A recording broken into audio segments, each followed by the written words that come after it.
नमस्कार, आप ओनली बिहार देख रहे हैं। आपने राहुल गांधी का यह विचार तो सुना होगा। दो तरीके के घोड़े होते हैं, एक होता है रेस का, एक होता है शादी का। कांग्रेस पार्टी रेस के घोड़े को बारात में डाल देती है और बारात के घोड़े को रेस में डाल देती है। इस बयान के बाद ही आपने बिहार कांग्रेस में बड़े बदलाव और आक्रामकता को देखा होगा, जिसमें कन्हैया की एंट्री कांग्रेस का एक बड़ा दांव रहा है। लेकिन लगता है राहुल गांधी की आदत है, वो जो सोचते हैं करते नहीं। ऐसा लगता है कि राहुल ने कन्हैया को रेस का घोड़ा समझकर भूल कर दी है, क्योंकि कन्हैया का यह ताज़ा बयान उनकी छवि बिहार के पिछड़ेपन के लिए जिम्मेदार उसी दकियानुसी सोच को परिलक्षित करती है, जिसका जनहित से कोई सरोकार नहीं। भारतमाला प्रोजेक्ट बन रहा है।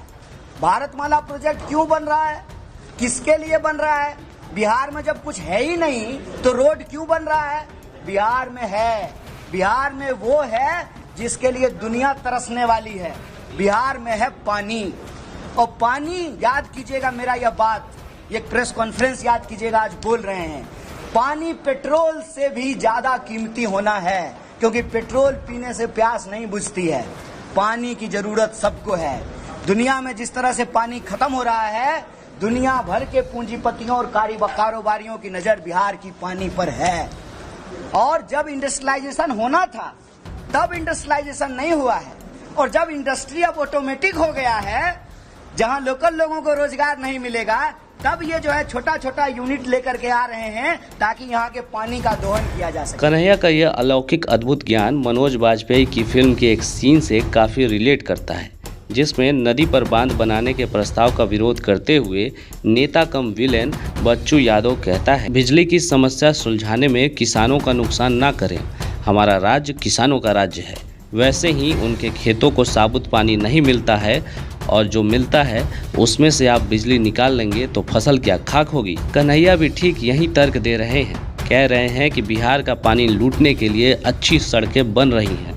पहली बात तो पानी को लेकर कन्हैया का ज्ञान गलत है, क्योंकि बिहार जल संकट के मुहाने पर खड़ा है। अभी बिहार में प्रति व्यक्ति जल उपलब्धता 1006 घन मीटर है, जो आज़ादी के समय 5000 घन मीटर था। अब आज़ादी के बाद किसकी सिंगल और मिलीजुली सरकार थी, ये सब जानते हैं। वहीं 2023 की जल शक्ति मंत्रालय की रिपोर्ट की माने तो बिहार में अभी तक 44% भूजल का दोहन हो चुका है, जबकि यहाँ कोई बड़ा उद्योग धंधा भी नहीं है। कहने को कन्हैया निकले तो हैं पलायन रोको रोजगार दो यात्रा पर, लेकिन इनकी सोच उन्हीं पलायन करने वाले बिहार के मजदूरों के खिलाफ है, जो बिहार में इंडस्ट्री लगाने की मांग करते हैं ताकि उनको बाहर कमाने ना जाना पड़े। और यह बात सबको पता है कि इंडस्ट्री लगाने की पहली डिमांड ही होती है अच्छी सड़क और बेहतर कानून व्यवस्था। लेकिन कन्हैया की नज़र में तो हर पूंजीपति शोषण करता होता है, क्योंकि भाई ने इतने साल एक विश्वविद्यालय की चारदीवारी के भीतर बस कार्ल मार्क्स को घोलकर पिया है।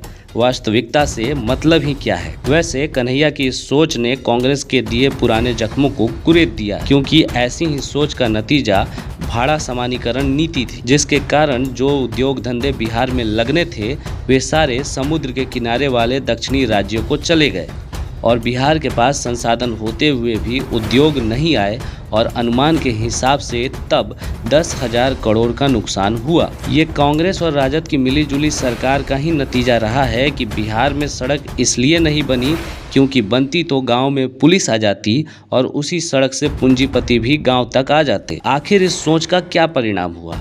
बिहार में क्राइम बढ़ा, उद्योग धंधे चौपट हुए, और बिहार के पूंजीपति भी पलायन कर गए, और उनके पीछे पीछे गरीब भी गए ताकि दो पैसा कमा सकें। ऐसे में कहीं ना कहीं कन्हैया के इस बयान से बिहार को पिछड़ा रखने की ही सोच झलक रही है, और इसने बिहारियों के पुराने घाव को ताजा किया है। के कारण कांग्रेस की बची खुची इज्जत भी भद पिट गई है। अब इसे ढकने के लिए कांग्रेस ने मंदिर और जाति वाला कार्ड खेला तो है, लेकिन इससे घाटा तो कांग्रेस को ही हुआ है, क्योंकि कांग्रेस बिहार में टीम ए बनने वाली थी, लेकिन अब उसे राजद की जाति राजनीति की आड़ लेनी पड़ रही है। यानी जिसे राहुल ने समझा था रेस का घोड़ा, वो निकला बाराती घोड़ा।